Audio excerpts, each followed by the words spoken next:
Brazil Argentina জিতলে ওরা medal পাবে, ওরা পুরস্কার পাবে, টাকা পাবে, পাবে না? বাংলাদেশিরা পতাকা টানায় কয় টাকা পাবে? পাবে সম্মান, পাবে পুরস্কার। বরং অনেকে কিলাকিলি করে মরেও গেছে, মরেও যাবে, কথা ঠিক নেই?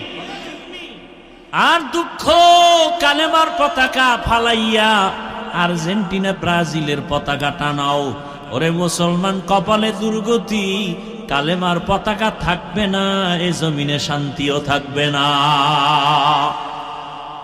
এখনো সময় আছে, তওবা করে নাও। ওই খেলা যতবার দেখবা প্রত্যেকটা নজরে নজরে কবিরা গুনাহ। একবার চোখের পলক দিয়ে দেখবা একটা কবিরা গুনাহ, দুইবার চোখের পলক দিয়ে দেখবা দুইটা কবিরা গুনাহ। না সগীরা গুনাহ? কবিরা গুনাহ। আল্লাহ হেদায়েত দান করুন। ও আমার যুবক বাবারা, তোমার মতো কত যুবক আছে এখনো এই সমস্ত গুনার পেছনে দৌড়ায় না।